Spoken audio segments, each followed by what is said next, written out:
Bommarillu banner మార్చిందని ఎవరు చెప్పారు first? అంటే ఈ న్యూ టాలెంట్ రోడ్స్ అనే బ్యానర్, కొత్త బ్యానర్ స్టార్ట్ చేశారు కదా. బొమ్మరిల్లు బ్యానర్కి ప్రొడ్యూసర్ నేను. ఓకే. నేను ఓన్లీ దీనికి కూలీ పని చేస్తున్నానన్నా. ఓకే. వినాయకరావు గారు, మీరు అల్లూరు సీతారామరాజు ఊటీలో షూటింగ్కి వెళ్ళి రామారావు గారిని ప్రశ్నించారు, రాజకీయాల్లోకి వచ్చారు. మీరు కొత్త ప్రశ్న వేస్తూ నన్ను దేనికి పంపిద్దామని చూస్తున్నారు. అయితే ఏంటంటే అన్న, ఆ బొమ్మరిల్లు బ్యానర్కి నేను ప్రొడ్యూసర్ని, దర్శకుడిని కూడా. ఆవిడ సమర్పిస్తారు. ఈ బ్యానర్ ఏంటంటే ఆవిడ full time producer with the support, backing support of her friends, America friends ఆవిడకి సపోర్ట్ చేస్తుండగా ఆవిడ వాళ్ళ త్రూ ఆవిడ ప్రొడ్యూస్ చేస్తుంటుంది. సో దానికి ఓన్లీ నేను మాత్రమే ప్రొడ్యూసర్, నేను డైరెక్షన్ మాత్రమే చేస్తుంటాను. ఉద్దేశం ఏంటంటే ఏమీ లేదు. అది ఉద్దేశం ఏంటంటే మధ్యలో 3, 2, 1 ఏమీ లేదు. ఓకే. మీరు ఎన్టీఆర్ అభిమానం సంగతి అందరికీ తెలిసింది. పర్టికులర్గా పాతాళ భైరవిలో ఆ గెటప్ స్టిల్లు దీనిలో వాడుకోవటానికి ప్రత్యేక రీజన్ ఏమైనా ఉందండి? అది దాంట్లో ఏం లేదు. ఇలాంటి ఆలోచన వచ్చినప్పుడు తనకి న్యూ టాలెంట్ రోర్స్ అని ఈ సినిమా ద్వారా కొత్త ప్రతిభ గర్జిస్తుంది ఇక్కడ అన్నప్పుడు, ఆయన ఎర్లీ డేస్లో ఒక ఈ సినిమా తర్వాత నుంచి ఆయన స్టార్గా పరిణామం చెందారు. ఈ సినిమా టైంకి ఆయన కొత్త ప్రతిభలాగానే ఉన్నారన్నమాట. కొత్త ప్రతిభకు ఒక ఇన్స్పిరేషన్ లాగా ఉండాలన్న ఒక ఉద్దేశంతోనూ పెట్టాం అది. అప్పటికి ఇంకా దీని తర్వాత సూపర్ స్టార్ అయ్యారు ఆయన. అది ఈ సినిమాతో స్టార్ అయ్యారు. ఓకే. వైఎస్ గారు సార్, ఇక్కడ అన్న, నేను వెంకట్, ఎన్టీవీ సార్. కంగ్రాచులేషన్స్. మరో పేరు, మీ పేరు చాలా ప్రాముఖ్యం చెందిందన్న. టోపీ మార్చినా కూడా మర్చిపోతారు మళ్ళీ. ఓకే సార్, చెప్పండి అన్న. సార్, మీరు మొత్తం నందమూరి హీరోస్తో చేస్తున్నారు. అంటే హరికృష్ణ గారు, తర్వాత బాలకృష్ణ గారు, ఆ తర్వాత ఇప్పుడు జానకిరామ్ గారికి అబ్బాయి మధ్యలో ఇప్పుడు ఒక నిమిషం అండి. ఫస్ట్ మీరు అడిగిన దాంట్లోనే మోస్ట్ నేను ఎవరు ఫ్యాన్ అండి? Rapid fire. నేను ఎవరు ఫ్యాన్ని? ఎన్టీఆర్ గారి ఫ్యాన్. నాకు ఎవరు ఇచ్చారు బ్రేక్? ఎన్టీఆర్ గారు. అక్కినేని గారు. అక్కినేని గారు ఆపోజిట్ కాంపౌండ్ కదా. అదే ఒక నిమిషం వినండి. ముందు ఫస్ట్ మీరు అడిగిన దానికి నేను చెప్తున్నాను. నేను అడగలేదు. అడిగిన దాన్ని ఒబ్బే చేయకూడదుగా నేను ముందు. ఓకే సార్, చెప్పండి. కాంట్రడిక్షన్ అక్కడ ఉన్నప్పుడు దాన్ని క్లారిటీ ఇచ్చి నెక్స్ట్ ఆన్సర్ కదాలి. సో నేను రామారావు గారి వీరాభిమాన్ని. ఇందాక నేను చెప్పిన దాంట్లో కూడా ఉంది అది. అగ్నిపుత్రుడు సినిమా పనిచేస్తున్నప్పుడు అక్కినేని నాగేశ్వరరావుతో పరుచూరు గోపాలకృష్ణ గారు డైలాగ్స్ రాయటకు వచ్చినప్పుడు 175 days రామారావు గారికి ఎక్కువ, నాగేశ్వరరావుకి ఎక్కువ అనే డిస్కషన్ వచ్చినప్పుడు ఎవరికి ఎక్కువ అనే సినిమాల విషయంలో నాగేశ్వరరావు గారితో అన్నపూర్ణ స్టూడియో సెట్స్లో బయట విరామం సమయంలో మాట్లాడుతూ డిస్కస్ చేస్తూ వాదోపదాలు చేస్తుండేవాళ్ళం. అవన్నీ ఆయనకి తెలుసు, నాగార్జున గారికి తెలుసు. నేను రామారావు గారి అభిమాన్ని. తర్వాత బాలకృష్ణ గారికి అభిమాన సంఘాలకి లెటర్స్ కూడా, బాలకృష్ణ గారికి అభిమాన సంఘం పెట్టి మద్రాసు వెళ్ళి అభిమాన సంఘం లెటర్స్ అన్ని కూడా నేను కండక్ట్ చేశాననే విషయం తెలుసు. సో వాళ్ళు నాగార్జున గారు అవకాశం ఇచ్చారు నాకు. తర్వాత నాగార్జున గారే హీరోగా అవకాశం ఇచ్చారు. తర్వాత నేను సొంత బ్యానర్ పెట్టుకుని అప్పుడు నేను వెళ్ళి హరికృష్ణ గారితో సినిమా తీశా. తర్వాత నాకు ఎవరు అవకాశం ఇచ్చారని మూడో సినిమా మహేష్ బాబు ఇచ్చారు.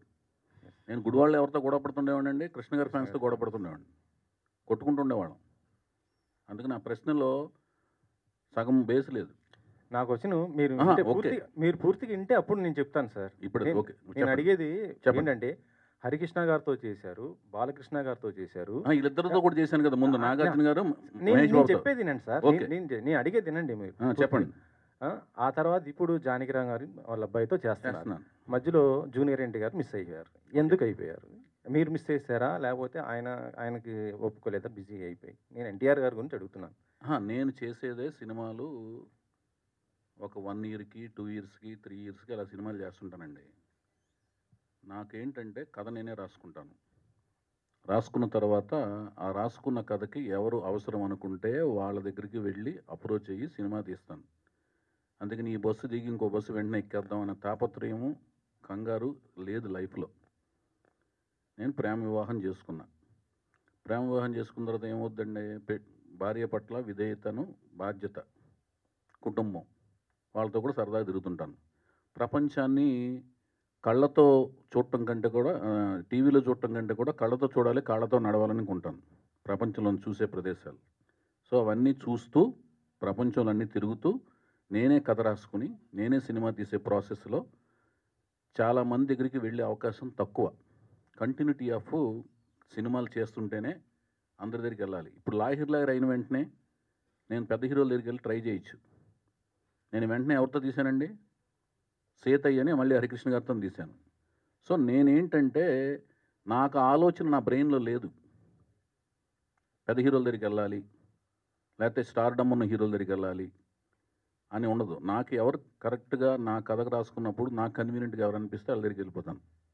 వైవిఎస్ గారు అంటే ఆ వెళ్ళినప్పుడు తారక్ దగ్గరికి ఎందుకు వెళ్ళకూడదు అనేది మీ ప్రశ్న అనమాట. తారక్ దగ్గరికి వెళ్ళాలనే కథ నా ఆలోచనలోకి రాలేదంటున్నాను. కానీ వస్తే ఎన్టీఆర్ వెళ్తాను. గారికి ఇష్టమైన మనవడు జూనియర్ జూనియర్ ఎన్టీఆర్ ఎన్టీఆర్ కదా. కదా. సో మీకు ఎందుకు ఆ థాట్ రాలేదు? ఎన్టీఆర్ గారికి ఇష్టమైన మనవడు అని ఎవరు చెప్పారు? ఆయనే చెప్పారు. ఎవరు? బాలకృష్ణ కాదు, అదే నేను ఒకటి చెప్తాను, అది రాసుకుని పెద్ద పారాగ్రాఫ్తో ప్రింట్ చేస్తారు రేపొద్దున. చెప్పండి. అట్లా కాదండి, నేను చెప్పేది అది కాదు. ఎన్టీ రామారావు గారికి ఇష్టమైన మనవడు అంటే మిగతా మనవాళ్ళు ఇష్టం లేదనా? మీరు బట్ చెప్పేది అందరిలోనే అంటే ఒకరని ఉంటది కదా. సార్ మీరు ఇప్పుడు ఒక క్వశ్చన్ వేసినప్పుడు ఒక సర్టిఫికేట్ ఇవ్వకండి. సార్ మీరు సర్టిఫికేట్ ఇస్తున్నారండి. చాలా సార్లు జూనియర్ ఎన్టీఆర్ కావచ్చు, వాళ్ళ ఆహా, ఫాదర్ కావచ్చు, వీళ్ళంతా ఆయన కూడా చెప్పిందే చెప్పలేదు. కదండి ఇది. ఎన్టీ రామారావు గారు జూనియర్ అంటే పబ్లిక్ గా ప్రెస్ మీట్ లో చెప్పలేదు కానీ ఒక family నిమిషం members దగ్గర చెప్పారు ఒక కదా. నిమిషం అండి. తారక్ గారు కూడా చెప్పలా. ఏది రామారావు గారికే నేను ఇష్టమైన మనవాడిని, నేను ఒక్కడనే ఇష్టమైన మనవాడిని. ఎన్టీ రామారావు మీరు అడిగిన క్వశ్చన్ ఏంటంటే ఎన్టీ రామారావు గారికే ఆయన ఇష్టమైన మనవాడు అన్నారు. అది మీరు స్ట్రెస్ చేశారు. ఆయన ఒక్కడే ఇష్టమైన మనవాడు కాదు. ఎన్టీ రామారావు గారికి అందరూ సమానమే. అలాగే ఎన్టీ రామారావు గారిని అభిమానించే వాళ్ళందరికీ అభిమానులు, వంశ వీరాభిమానులందరికీ రామారావు గారి కుటుంబంలోని అందరూ సమానమే. కానీ రామారావు గారు తన పేరుని ఈ మనవడికే పెట్టారు. అది ఒకటి ఆయన పెట్టలేదు, హరికృష్ణ గారు పెట్టారు. లేదు, హరికృష్ణ లేదు, గారు ఎన్టీఆర్ పెట్టిన- గారు ఇప్పుడు మీరు పెట్టారు. చెప్పేదనండి, మీరు ఇప్పుడు వినాయకరావు గారు రామారావు గారు పెట్టలేదు. హరికృష్ణ గారు జానకిరామ్, కళ్యాణ్ రామ్, తారక రామ్ అని ఆయన పెట్టారు పేర్లు. కానీ ఎన్టీఆర్ గారు రామారావు గారు యాక్సెప్ట్ పెట్టలేదు. చేశారు కదా సార్. యాక్సెప్ట్ చేశారు. ఇప్పుడు ఇంకొకటి అడుగుతున్నాను, మీకు న్యూ టాలెంట్ రోర్ సెట్ అనే ఒక సంస్థ స్థాపించి ఒక ప్రొడక్షన్ చేయబోతున్నా. దానికి సంబంధించిన ప్రశ్నలు కావాలా, రామారావు గారి ఫ్యామిలీకి సంబంధించిన దీనికి సంబంధించి ఒక్క నేను నిమిషం అడిగింది అండి. ఏంటంటే ఒక్క నిమిషం మీరు అండి. హీరోలు అందరు ఇంట్రొడ్యూస్ ఆహా, చేసినప్పుడు ఒక్క నిమిషం ఒకరు అండి. మిస్ ఎందుకు చేశారు నేను అడిగాను సార్. ఒక్క నిమిషమేనండి. నేను ఎందుకు చేయలేకపోయినా చెప్పాను. రామారావు గారి ఫ్యామిలీకి సంబంధించిన వాళ్ళ ఇంట్లోని సంబంధించిన కుటుంబానికి సంబంధించిన విషయాలు, దాంట్లో ఉన్న ఇండివిజువల్ డీటెయిల్స్ అవన్నీ మీకు కావాలంటేనేమో అది వేరే రకమైన డిస్కషన్ పెట్టుకుని దానికి సంబంధించిన వ్యక్తులు సమాధానాలు చెప్తారండి. నేను ఇండివిజువల్ అడగలేదు, మీరు ఎందుకు మిస్ చేశారో నేను అడిగాను. అదే ఎందుకంటే నాకు అదే ఇద్దరు సమస్య. మొత్తం నందమూరి హీరోస్ ఎక్కువ చేసింది మీరే. ఇప్పుడు చెప్తున్నాను. అప్పుడు ఇంతవరకు రాలేదు అది, ఇంతవరకు అలాంటిది ఆలోచన రాలేదు. వచ్చినప్పుడు ఆయన దగ్గరికి వెళ్తాను, తీస్తాను, అది ఓకేనా? ఇప్పటి వరకైతే రాలేదు. ఇప్పుడు నాకు ఈ సినిమా అలాంటి అవకాశం ఇచ్చి సక్సెస్ ఇచ్చి ఆ తర్వాత అలాంటి కథ వస్తే డెఫినెట్గా తీస్తాను. ఓకేనండి? ఓకే అండి. సరే ఇంకో క్వశ్చన్. ఓకే, అది ఓకేనా మీకు? అది కూడా హ్యాపీనా? Okay, okay sir. సంతృప్తి అందులో ఓకే, మీరు అందరితో చేయాలని మేము కోరుకుంటాం సార్. అదే మాయా. చౌదరి గారు ఇంకో క్వశ్చన్ సార్. మీరు అంటే ఇందాక ఈరోజు మహేష్ గారి బర్త్డే, ఆ బర్త్డే సందర్భంగా అంటే ఆయనతో గతంలో యువరాజ్ సినిమా చేశారు. అవును. అప్పుడుగా ఆయన సూపర్ స్టార్ కాదు, కానీ ఇప్పుడు రాజమౌళి గారితో కూడా చేస్తూ ఒక మళ్ళీ ఫ్యాన్ వరల్డ్ మూవీ చేయబోతున్నంటే అంత గొప్ప స్థాయికి ఎదిగాడు కదా. ఎలా అనిపిస్తుంది? అంటే మీరు అంత ఎక్స్పెక్ట్ చేశారు నేను ఫ్యూచర్లో అంత గొప్పగా అవుతాడు అనేసి మీకు అనిపించిందా? మహేష్ బాబు చాలా మంచి పొజిషన్లోకి వెళ్తాడని నేను ఎక్స్పెక్ట్ చేయడం కాదండి, ప్రపంచం అంతా కూడా కన్ఫర్మ్ చేసింది. ఆయన బాలనటుడుగా ఉన్నప్పుడు ప్రపంచం కన్ఫర్మ్ చేసిన వాళ్ళు బాలకృష్ణ గారండి. ఫస్ట్ నందమూరి బాలకృష్ణ గారిని ప్రపంచం కన్ఫర్మ్ చేసింది. ఎప్పుడు తాతమ్మ కళ సినిమా చేస్తున్నప్పుడు కానీ, అన్నదమ్ముల అనుబంధం సినిమా చేస్తున్నప్పుడు కానీ, దాని తర్వాత కొంచెం టీన్స్ పెరిగిన తర్వాత అభిమన్యుడు క్యారెక్టర్ వేస్తారు చూడండి, దానవీర సూరకర్ణప్పుడు, ఇతనురా కన్ఫర్మ్డ్గా అద్భుతమైన నటుడు అవుతాడు, నందమూరి వారసుడు అవుతాడని. అట్లాగూ మహేష్ బాబుకి కన్ఫర్మ్ చేశారు. ఘట్టమనేని వారసుడు అవుతాడు ఇతను, డెఫినెట్గా సూపర్ స్టార్ అవుతాడని. సో నాకు నా సినిమా యువరాజు సినిమా దొరకటం అనేది నేను చాలా అదృష్టం కింద ఫీల్ అయ్యాను, అతను ఒప్పుకోవటం అనేది. అన్ని సినిమాలు వెయిటింగ్లో ఉంటాయి, అన్ని పక్కన పెట్టి నా పర్సనల్ చాయిస్కి ఒక రిస్క్తో కూడిన ఎలిమెంట్ని ఒప్పుకుని ఆయన సినిమా చేయడం అనేది చాలా గొప్పగా ఫీల్ అయ్యాను. అంతేకాకుండా చాలా అందమైన మనిషి, అంటే కృష్ణుడు అంటే మీసాలు తీసిన పేడి మొహంలా లేకుండా చిరునవ్వుతో ఉన్నట్టుగా అనిపించాలండి. లిప్స్ పోర్షన్ దగ్గర పేడి మొహం తత్వం రాకూడదు. అలా ఉన్న లక్షణాలు ఈయనకు ఉన్న మెండుగా ఉన్నాయి. అందుకని నేను పట్టి మరీగా యువరాజ్ సినిమాలో కృష్ణుడి గడపలో ఆయన ఏంచి రిక్వెస్ట్ చేసి ఆయన ఎంతో ఒప్పించి కృష్ణుడి గడపలో చూసుకున్నాను ఆయన్ని. ఇప్పుడు చాలా సోషల్ నెట్వర్క్స్లో బాగా హల్చల్ అవుతుంది. మహేష్ బాబుని కృష్ణుడి కింద వేస్తే చూడాలని అనుకుంటున్నాం అని. నాకు అప్పుడే అనిపించింది, మీకు అర్థమైంది కదా నేను చెప్పిన లాజిక్ బిహైండ్ దట్. ఆ పెదాలు ఎలా ఉండాలంటే నవ్వినా కూడా మీసాలు లేకపోయినా కూడా మృదుత్వం ఉండాలి. కృష్ణుడికి చిరునవ్వులో మృదుత్వం ఉంటేనే ఆ కృష్ణుడికి అదేంటి కోమలత్వం ఉంటుంది. ఆ కోమలత్వం ఆయనలో ఉంటుంది.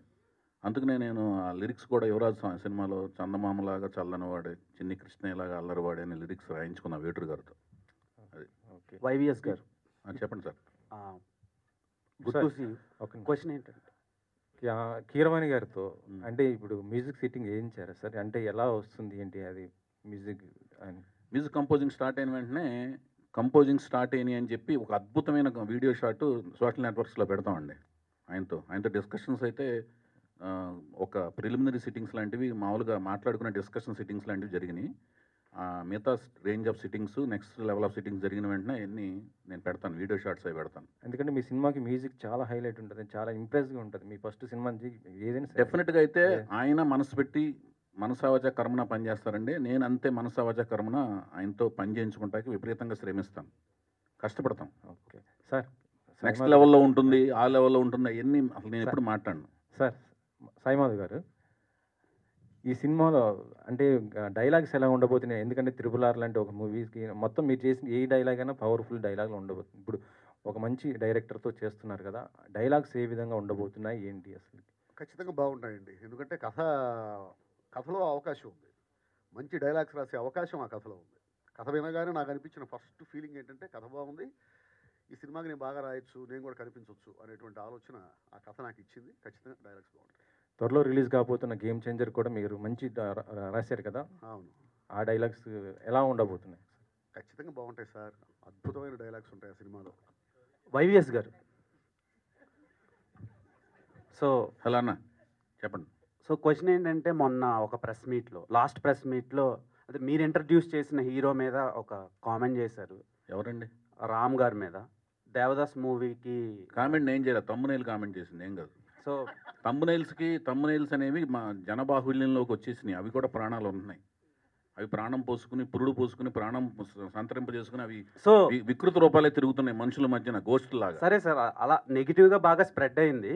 లేదు, క్వశ్చన్ ఏంటంటే అది మీరు ఇంట్రడ్యూస్ చేసిన హీరో ఇప్పుడు పాన్ ఇండియా ఫిలింలో యాక్ట్ చేస్తున్నారు అండ్ రిలీజ్కి రెడీగా ఉంది. అసలు రాము, నేను పరిచయం చేసిన వెంకట్, ఆదిత్య ఓం, రామ్, సాయి ధరమ్ తేజ్, మీరు అడిగి చాలా మంచి పని చేశారు. సాయి ధరమ్ తేజ్, హరికృష్ణ గారు, వాళ్ళు నా హృదయంలో టాటూ లాగా ఉంటారు. సో ఆయనది డబల్ ఇస్మార్ట్ అని ఒకటి రిలీజ్కి రెడీగా బ్లాక్ బస్టర్ అవ్వాలని మనస్ఫూర్తి కోరుకుంటాను. అండ్ నా రూమ్మేట్ రవితేజ నా హృదయంలో ఉంటాడు. ఆయనది కూడా సినిమా రిలీజ్ రెడీ. అదే, ఇది నిజంగానే చెప్తున్నాను. చౌదరి ఇప్పుడు 100 రూపాయలు ఇద్దరు సినిమాలు హిట్ అవ్వాలి. ఎందుకంటే రవితేజ ఎంత కష్టపడి పైకి వచ్చాడు నాకు తెలుసు. అతను పడిన కష్టం వెనకాల, ప్రతి కష్టం వెనకాల నేను కూడా ఉన్నాను. ఏది ప్రత్యక్ష సాక్షి, పరోక్ష సాక్షిగా ఉన్నాను. ఇద్దరు రూమ్మేట్స్, రవితేజ నేను 8 years. ఓకేనండి. ఓకే. అండ్ మీరు చాలా సినిమాలు రిలీజ్ అది తమ్మునేలు సరిగ్గా తప్పు పెట్టారు, రాముకి తెలుస్తుంది. అది తమ్మునేలికి ప్రాణాలు పోసి దాని క్వశ్చన్లు సంధించకండి భయ్యా. సరే సార్, ఇప్పుడు మీ సినిమాల్లో లాహిర్లో నుంచి చాలా మంచి సినిమాలు ఉన్నాయి, ఫ్యామిలీ ఓరియంటెడ్ ఫిలిమ్స్.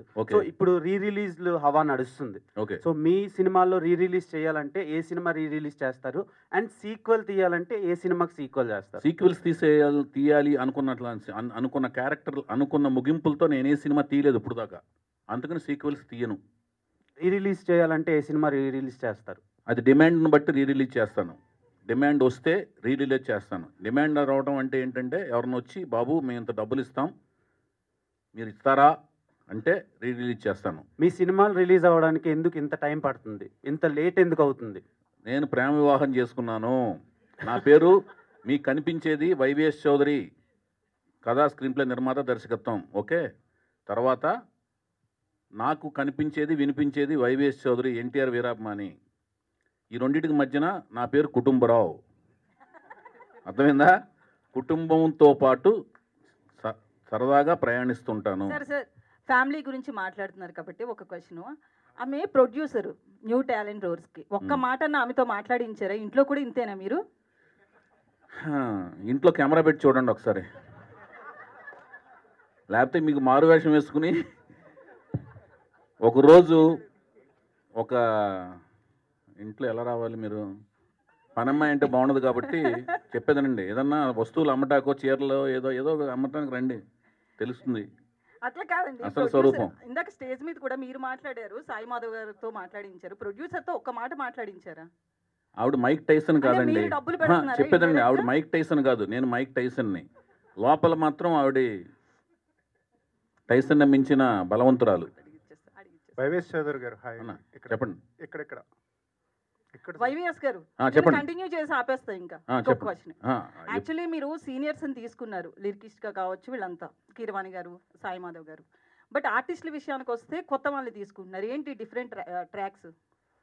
కాదండి, వీళ్ళు ఒక సాహిత్యము సంపద అంతా ఉంటుంది కదండి. సాహిత్యము తర్వాత సంగీతము, ఇదంతా ఏంటంటేనండి అది విషయ పరిజ్ఞానం.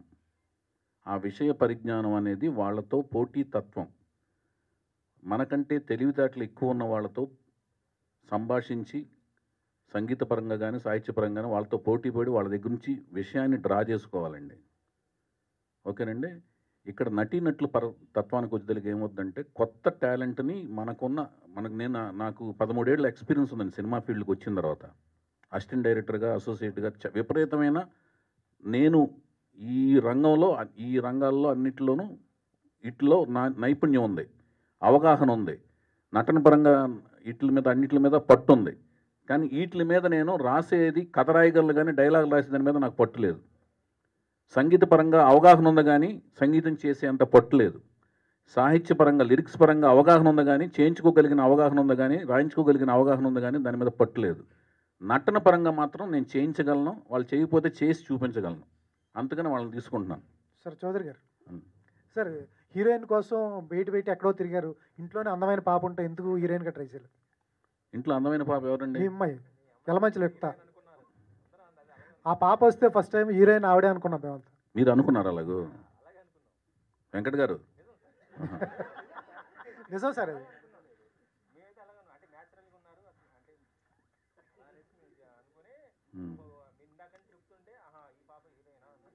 మీరు Q&A పెడితే కుంపట్లో పెడతారన్నమాట. మీరు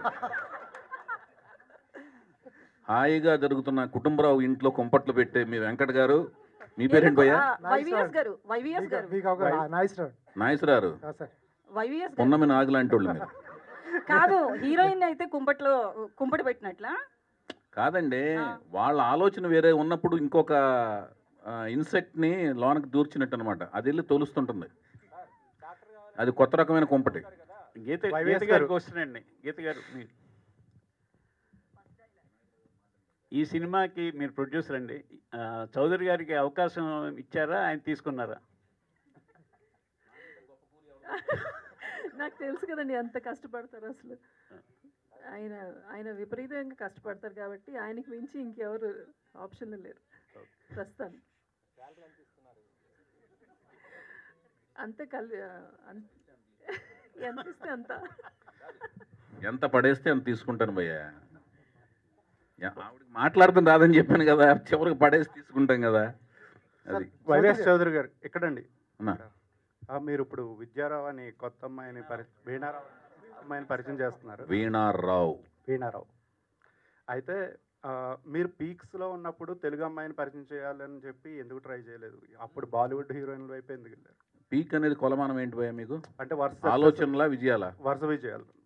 వరుస విజయాలు. విజయం అనేది ఆలోచనలు, మన ఆలోచనలు థియేటర్కి వచ్చిన 100 మందిలో 60 మందికి రీచ్ అయితే విజయం భయ్యా. 40 మందికి మాత్రం రీచ్ అయితే అపజయం. అంతేగాని ఆలోచన సరళి అంటే థింకింగ్ ప్యాటర్న్ లేనప్పుడు కాదు. థింకింగ్ ప్యాటర్న్ చురుగ్గా ఉంది, మనం ఆలోచించింది రీచ్ కాలేదు అంటే ఏంటంటే దాని అర్థం ఏంటంటే మనం ఆలోచిస్తున్నామా లేదా, జడత్వం ఉందా లేదా అనేది మెయిన్. ఆలోచించాం. ఫెయిల్యూర్కి సక్సెస్కి ఫెయిల్యూర్కి ఒకే కృషి చేస్తాం. బేసిక్గా కృషి చేస్తున్నాడా ఇతను, లేజీ ఫీల్ అయిపోయాడా, బ్యాడ్ హ్యాబిట్స్కి ప్రో అయి ఉన్నాడా అనేది మెయిన్ అండి. ఫస్ట్ పీక్స్కి అది దానికి క్లారిఫికేషన్ ఇస్తున్నాను. ఇప్పుడు ఎందుకు అనిపించింది, అప్పుడు ఎందుకు అనిపించలేదంటే వరుసగా ఎప్పుడు ఒక మనిషి ఒకేలాగా ఆలోచించడు. ఒక టైం వరకు ఒకలాగా ఆలోచించిన తర్వాత ఆలోచనలో మార్పు వస్తుంది. ఎందుకు ఎప్పుడు మనం వీళ్ళనే ఎందుకు తీసుకోవాలి, మనం ఇలా తీసుకోవచ్చు కదా, అప్పుడైనా వచ్చినందుకు ఆనందపడాలి. కానీ ఇప్పుడు ఎందుకు వచ్చిందని క్వశ్చన్ చేస్తున్నారంటే మీరు క్వశ్చన్ చేయట్లేదు. అప్పుడు కాదు మీరు అడిగిన విధానం ఎలా ఉంది? అయితే ఇంకా కొత్త హీరోయిన్లు అంటే తెలుగు హీరోయిన్లు సక్సెస్ చేయలేనని అపనమ్మకం మీకు ఏమైనా ఉందా? అలాగే సినిమా అయిన తర్వాత క్వశ్చన్ మీట్లో ఏదైనా కనపడినప్పుడు ఇక్కడ అడుగుపోయేది చౌదరి ఎలాగైనా ఆ అమ్మాయి ప్రోడక్ట్ని ఎలాగైనా సక్సెస్ చేసి చూపిస్తా భయ్యా, అయితే ఆవిడని ఎలాగో సక్సెస్ చేసి చూపిస్తాను. ఓకే. అయితే మీ గురించి ఎప్పుడు ఒకటి ఉండేది ఏంటంటే అదొక విమర్శ అనుకోవచ్చు, లేకపోతే వేరే అభిప్రాయం అనుకోవచ్చు. నానుడి ఒకే కేటగిరీకి ఐ మీన్ ఒకే వర్గానికి చెందిన హీరోలతో ఎక్కువగా సినిమాలు చేస్తారని చెప్పి. అది ఎందుకు ఉందో మరి అర్థం కావట్లేదు. నేను ఇప్పుడు నాగార్జున గారితో చేశాను, తర్వాత మహేష్ బాబుతో చేశాను. ఆయన వేరే అంటే మీరు చెప్పేది సామాజిక వర్గమా? అవునండి. మరి నేను మరి సాయిధరం తేజ్తో తీశాను కదా సినిమా. అదే ఒకళ్ళిద్దరు మించి సాయిధరం తేజ్, ఒకళ్ళిద్దరు అంటే ఇంకేం వర్గాలు ఉన్నాయి? ఏదైనా వర్గాలు తీసారంటే ఒక విమర్శ ఉంది కదా. కాదు, ఆదిత్యం ఏం వర్గం? సామాజిక వర్గం. ఆదిత్యం ఒక హీరో కదా అందులో, కాదా? అతను కాదా హీరో? సుమన్ గారు ఏ సామాజిక వర్గం అందులో? సుమన్ కూడా హీరోనేగా. వినీత్ గారు ఏ సామాజిక వర్గం? హరికృష్ణ గారు హీరోనా అందులో? లాహిర్లో 4 హీరోలు, అందులో 3 హీరోలు వేరే సామాజిక వర్గాలు కదా.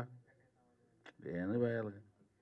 నేను ఒక్క నిమిషం, నేను ప్రేమ వివాహం చేసుకున్నా కదా, ఈవిడే సామాజిక వర్గం, ఆవిడే సామాజిక వర్గం భయ్యా అనుకో ఆవిడ్ని.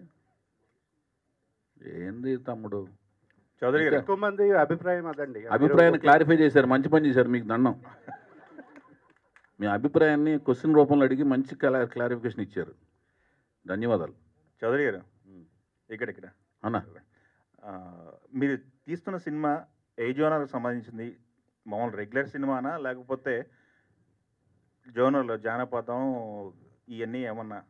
తెలుగు సాహిత్యం సంప్రదాయం, హైందవ సాంప్రదాయాలు, కట్టుబాట్లు ఇవన్నీ కూడా ఉంటాయండి, రిఫ్లెక్ట్ అవుతుంటాయి.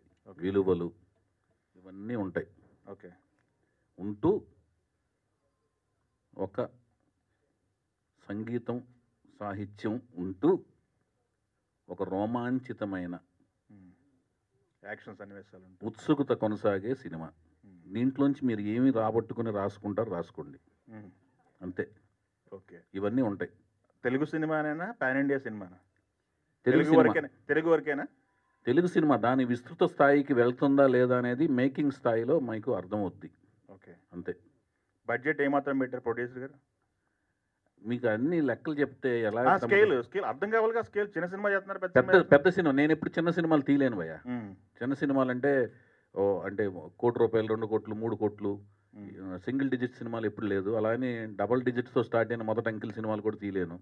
చాలా పెద్ద సినిమాలు తీస్తాను. ఓకే. చౌదరి గారు అలా చెప్పండి. మోక్షజ్ఞ గారు ఇంట్రడ్యూస్ అవుతున్నారని తెలిసింది. అవును. మీ దాకా వచ్చిందా సార్ అది? అంటే ప్రాజెక్టా లేకపోతే న్యూసా? న్యూస్ కదా, ప్రాజెక్ట్. లేదు, నాకు. కానీ ఆ సినిమాకి ఎప్పటి నుంచో మేమందరం ఆ న్యూస్ కోసం వెయిటింగ్. అది ఒక మంచి కాంబినేషన్ అని నేను చాలా హ్యాపీ ఫీల్ అయ్యాను ఆ న్యూస్. ఎందుకంటే నాకు తెలిసి ఆ న్యూస్ అంటే ఒక కాంబినేషన్ అని నాకు అర్థమైంది. ఆ కాంబినేషన్ అయితే ఎక్సలెంట్ కాంబినేషన్ అని నేను. సార్, ఎన్టీఆర్ గారు అంటే విపరీతమైన అభిమానం, మీకు చాలా ప్రేమ. ఆయన జీవిత చరిత్ర 1, 2 వచ్చినప్పుడు ఆ ఆలోచన నాకు ఎందుకు ముందుగా రాలేదని ఎప్పుడైనా బాధ అనిపించిందా? బాధ ఏమనిపించలేదు, నాకు రాలేదనిపించలేదు. నేను ఎప్పటికైనా తీద్దామని మాత్రం లైఫ్లో అనుకున్నాను. నేను అని యుగ పురుషుడు అనే ఒక టైటిల్ని దాదాపు 2000 నుంచి నేను రెన్యువల్ చేసుకుంటూ చాలా ఏళ్ల పాటు రెన్యువల్ చేస్తూనే ఉన్నాను. ఇంకా అనుకున్నాను ఒకప్పుడు చేద్దామని, ఒకప్పుడు అనుకున్నాను ఓకే సార్. యుగ పురుషుడు అని. సార్ మీరు రాఘవేంద్రరావు గారికి అసిస్టెంట్గా చేశారు, తర్వాత దాసరా గారు అంటే మీకు బాగా ఇష్టం, ఒకసారి స్టేజ్ మీద కూడా చెప్పున్నారు. అటువంటిది మీరు రెగ్యులర్గా లవ్ స్టోరీలు, ఇప్పుడు సాహిత్యం ఇవన్నీ చెప్తారు ఈ స్టోరీల్లో. గతంలో మీరు చెప్పినప్పుడు ఆయన తీసిన జానర్ ఆఫ్ మూవీస్ ఎవరు చేయలేదని చెప్పారు, దాసరా గారి జానర్. అటువంటిది మీరు ఎందుకు ట్రై చేయలేదు సార్? ఆయన ఇష్టమైన డైరెక్టర్ అయిన ఉన్నప్పుడు. కాదు, ఇప్పుడు సీతారాముల కళ్యాణం చూస్తున్నారనికిను సీతారామరాజుకి సంబంధం లేదు. ఫ్యామిలీ డ్రామా, యువరాజుకిను సీతారామరాజుకి సంబంధం లేదు. తర్వాత లాహిర్కిను యువరాజు సీతారామరాజులకు సంబంధం ఉండదు. మీరు చూడండి, చెప్తున్నాను. యువరాజులు అసలు ఏమి మహేష్ బాబుతో అటెంప్ట్ చేయాల్సిన ఫిలిం లాగా ఉండదు అలాగే. అందులో యాక్షన్స్ ఉండవు, ఏముండవు. అలా ప్రయోగాత్మక చిత్రం అది. ఆయనే ఒక కెరీర్ స్టార్టింగ్ స్టేజ్లో ఆయనకు ఒక పిల్లోడు లాంటి సినిమా దాన్ని థియేటర్లో కూర్చోబెట్టి జనాలని ఒప్పించడం అనేది చాలా కష్టమైన సినిమా అది. తర్వాత లాహిర్ 4 జంటల ప్రేమ కథలు, అవి వాళ్ళకి అదొక రకమైన, మళ్ళీ దాంట్లో పగా ప్రతీకార మార్కులు కూడా ఉంటాయి. దాని తర్వాత వచ్చిన సినిమా సీతయ్య అసలు పోలీస్ ఆఫీసర్ సబ్జెక్ట్ కదా, అది వెరైటీ కదా అసలు. అది ఫ్యాక్షన్. దేవదాస్ వేరు, లవ్ ఫ్యాక్షన్ ఇక్కడే ఉండిపోయారు. ఫ్యామిలీ డ్రామా ఉందిగా సీతారామరాజు, అన్నదమ్ములు విడిపోవటం, ఇంకేం కావాలి మీకు? సోషల్ అవేర్నెస్ అని ఒక్క మగాడు చేశాను. దాని తర్వాత రే అనేది వెస్ట్రన్ స్టైల్ ఆఫ్ ఫిల్మ్ చేశాను, ఏదో ఒకటి పాప్ వరల్డ్కి వెళ్ళాను.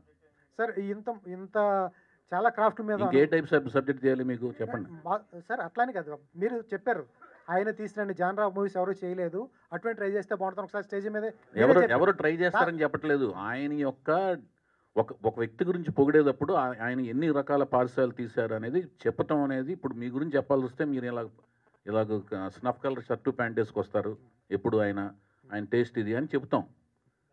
ఆయనలాగా నేను ప్రయత్నించలేదు, అలాంటి ప్యాంట్ షర్ట్ వేసుకొస్తానని దాని అర్థం కాదు.